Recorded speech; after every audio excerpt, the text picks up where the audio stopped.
If you do not have clear, specific goals for your life, you are doomed forever to work for people who do. People say, well, geez, I wish my life was better. Show me your written goals. Well, you don't have any written goals. Then don't tell me you wish your life was better, because you're lying to me and you're lying to yourself, because you really don't want to improve your life if you've been told 1,000 times you've got to have written goals and you don't have any. Just go away. I don't mean to be harsh, but I'm trying to drive a point home. There are 4 major obstacles to goal setting. Because everybody's heard about goal setting all their lives, why is it that everybody doesn't have goals? Here they are.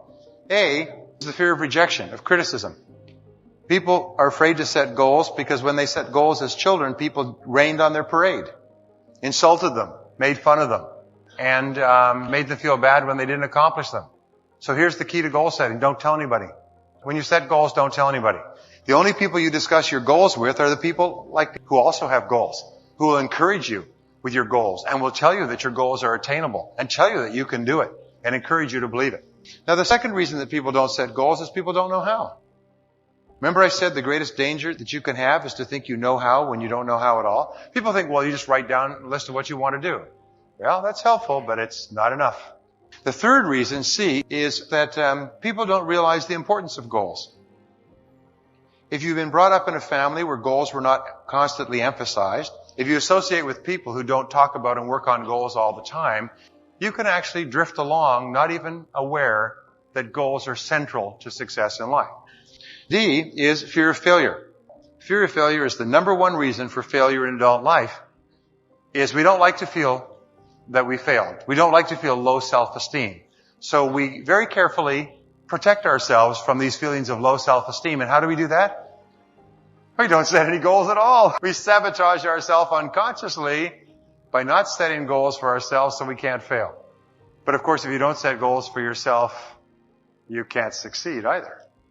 Okay, so the ability to set goals and to make plans for their accomplishment is the master skill of success. It's the master skill. It's the core skill that if you master this skill, your life will be tremendous. And if you master all other skills but this, your life will be diminished to that degree. It's like you learn to do everything in the world but never learn to use a telephone. Doesn't mean that you can't function. It just means that your life will be diminished dramatically compared to what it do. The first idea, the most important of all, the core of time management, the axle around which the wheel of life turns, is goals. What are your goals? What is it that you want to be or to have or to do? What is it that you want to accomplish in the next 1, 2, 3, 4, 5 years? The top 3% in every field have goals. The balance of the population have either very vague goals or no goals at all. So the question you have to ask yourself is, who am I? Where am I going? What do I want to accomplish? And there are 3 major areas of goals that you have to think about. The first is your personal and your family goals. These are the reasons why you're alive. What do you want to accomplish for yourself and for your family? Write them down. Define them clearly. The second set of goals that you have to ask is your business, your career, your financial, your material goals. What is it that you want to accomplish in the external world? Where do you want to make your contribution? The third type of goals you have to ask about are your self-development goals. And in my estimation, your ability and your willingness and your tenaciousness in developing yourself is the key to accomplishing everything else. So here's 3 questions that you can ask. The first question is, what would you do? What would you set as a goal for yourself? What would you want to be or have if you just won $1 million in the lottery? What would you do if you just won $1 million? You had all the time and money. You're completely free to decide to do anything you wanted. If you won $1 million, what would you do differently? Think about that. Hold that in your mind. The second question is, what would you do if you just learned today that you only had 6 months to live? What if you only had 6 months to live? What would you stop doing? What would you do more of? Who would you spend time with? Now, the answer to that question is very interesting because what it tells you is what you really value. What is really important to you? And what we have found is that self-esteem and satisfaction, happiness in life comes from getting your goals and your activities congruent with your values, with your priorities, with what you consider to be really important. Now, here's a third question. The third question is, what one great thing would you dare to dream if you knew you could not fail? If you knew beyond a shadow of a doubt that you could not fail, what one thing would you set as a goal for yourself? Because sometimes answering that question will tell you the one thing that you've been put on this earth to accomplish. One final point with regard to goals is that goals must be in writing. You must write them down, you must rewrite them, you must define them, you must redefine them. The top 1% of successful people in every area have very clear, specific, written goals. And most of them carry their goals around with them. So let's go from goals as the core of success to point number 2, which is organized plans of action. In an interesting study, or a variety of studies that have been done, they've come to the conclusion that organized plans of action are the key to all success. In fact, action without planning is the cause of every failure. Action without planning is the cause of underachievement. Action without planning is the cause of frustration, time wastage, anxiety, stress, and lack of success in life. So organized plans of action are critical. Now, what is an organized plan of action? An organized plan of action is where you take your goal, you take your objective, and you write out every single step that you're going to have to follow in order to accomplish that objective. You write it out and you list all those plans of action, all of those different activities, and you organize them together into a plan that you can then implement on a day-to-day basis. You decide which has to be done first and which has to be done last, which is more important, which is less important. In fact, the ability to set goals and to create plans for their accomplishment is the master skill of success. If all you learned in life, all you learned in school, was the ability to be a continuous goal setter and a continuous planner, day and night, planning, organizing, planning, writing, thinking about what you're trying to accomplish, you'll accomplish more in a year or 2 years than most people accomplish in 10 years or an entire lifetime. It has nothing whatever to do, by the way, with your intelligence. It hasn't anything to do with your education. You know, half of the best educated people in the country are working for people who didn't finish high school or didn't finish college. You see, in life, it's very simple. Either you are working toward the accomplishment of your goals or you're working toward the accomplishment of other people's goals. Very important. Overcoming procrastination is absolutely critical, but there's 2 kinds of procrastination. There's positive procrastination and negative procrastination. Positive procrastination is when you procrastinate on doing low priority tasks. It is when you procrastinate on doing things that do not contribute very much to your major goals. Negative procrastination is when you procrastinate on what is called your most important tasks. Now, there's an interesting point, is that their tasks are either urgent, which means they have to be done now, or they are important, which means they don't have to be done now, but they have a very high impact on your future. We have a natural tendency to always do what is urgent rather than what is important. Important tasks are seldom urgent, and urgent tasks are seldom important. So you overcome procrastination with a very, very simple method. It was developed by W. Clement Stone when he was a young man. He built a fortune of $500 million, and this is one of the central principles of his life. It's simply this. Every morning when you get up, say over and over to yourself, do it now, do it now, do it now, I do it now, do it now. Whenever you have this tendency to procrastinate, program your subconscious mind with this automatic conditioned command, do it now, do it now, do it now. The key to overcoming procrastination is to develop a sense of urgency. Be the kind of person who gets things done quickly. Be the kind of person who launches fast on a task. One of the ways to launch fast on a task is to take the task and break it up. Take your task and break it up into small pieces and do one piece at a time. Say over and over to yourself, do it now, do it now, do it now. Do you know that less than 2% of the population have a sense of urgency, and that there is not an example of a successful person anywhere who does not have a sense of urgency?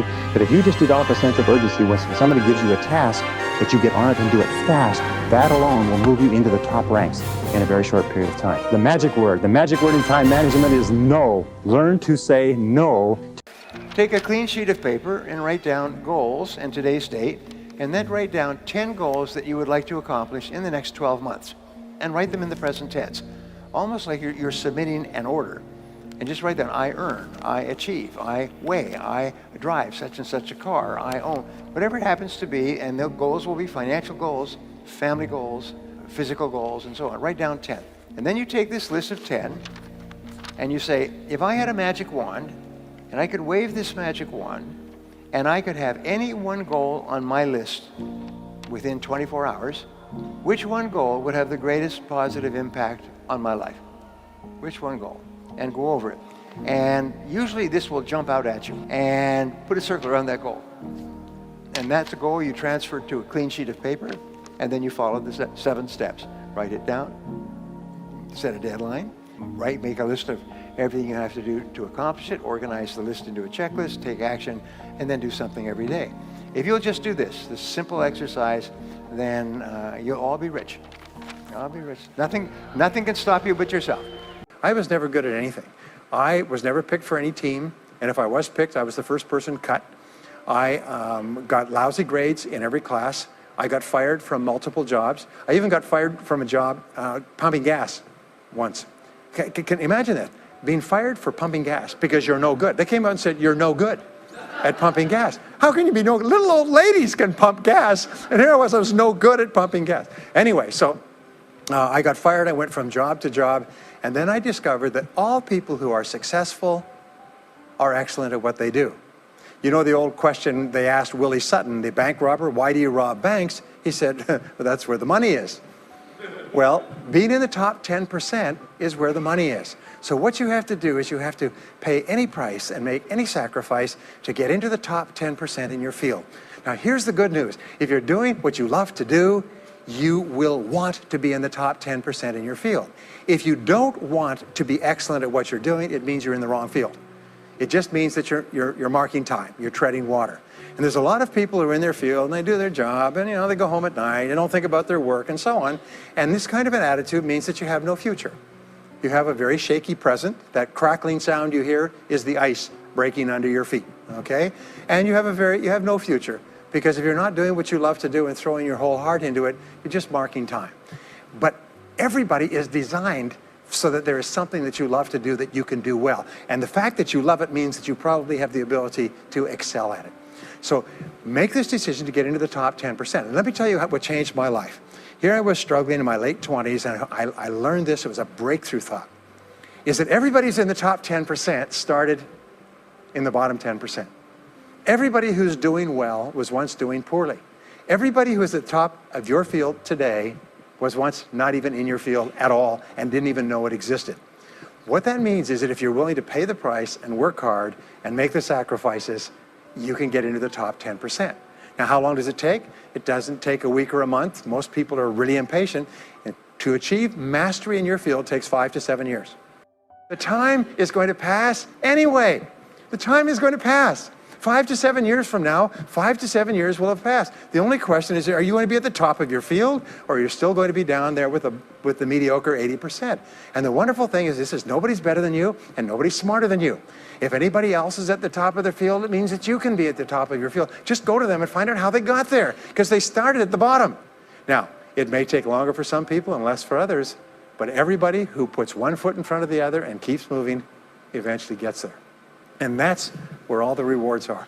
And not only that, that's where all the joy in life is. When you're really good at what you do, you feel wonderful about yourself. A beautiful line I read not long ago said, the best way to predict the future is to create it, which means to have a vision, and even though the vision is in the air or the sky, then build a foundation under your dreams. And when you see men and women who rise from poverty and obscurity to fame and renown, you invariably see someone who had a vision of what they could be and have and do that was far beyond what they were. Every one of us has had an experience. At one time when we were small, we had a vision of being grown up and having our own cars. And as we grew older, we had a vision of having our own homes and our own families. And as we grew older, we had a vision of traveling and going to Europe. We fulfilled all our visions. The wonderful thing is this, is that we always tend to achieve our goals. The problem is that our goals are set so low that even when we do achieve them, they don't turn us on. They don't fill us with enthusiasm. So dream big dreams, if you like, and focus on results, not activities. This is the key. Be clear about the results that you're trying to accomplish. This is one of the keys of peak performance, by the way. All peak performers are result-oriented.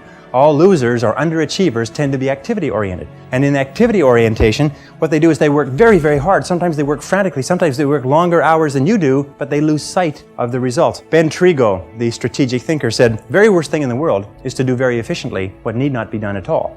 And many of us work very, very hard to do very efficiently what need not be done at all. And anybody who's ever had employees will tell you that every single day you come across your employees doing something very diligently, but it's completely irrelevant to the success of the business. So focus on results. Here's a key question to ask yourself in your working life. I think it's one of the most important key questions. I'll give you two. Number one is, what results are expected of me? What results are expected of me? Not what activities, but what results or what outputs, what am I supposed to produce in my job? A second question you can ask yourself is, why am I on the payroll? Why am I on the payroll?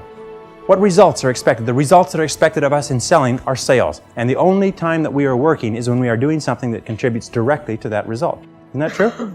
But of course, why do we do the other things? I've come to the conviction that the reason why we do the other things is because they are fun and easy rather than hard and necessary. I think the major reason why people fail in life, if I can pass this on, which wasn't part of this, but major reason why people fail in life is because of the expediency factor. That we always do, and we always take the fastest and easiest route to get the things that we want. But the fastest and easiest route in life is almost always the route to failure. It's short-term gain for long-term pain. We do what is fun and easy today instead of what is hard and necessary, and then we have to do what is hard and necessary at the end of our life when it's too late. And you'll find that the willingness and the ability to discipline yourself, to be clear about what it is you want, to be clear where you're going, to be clear about the results that you're expected to accomplish, and then to only work on those results. The ability to discipline yourself to do that is absolutely critical for success. It is not possible to conceive of a person being successful who is not capable of disciplining themselves to do what is hard and what is necessary rather than what is fun and easy. And especially when it comes to managing your time, when it comes to looking at what you should do on a day-to-day basis,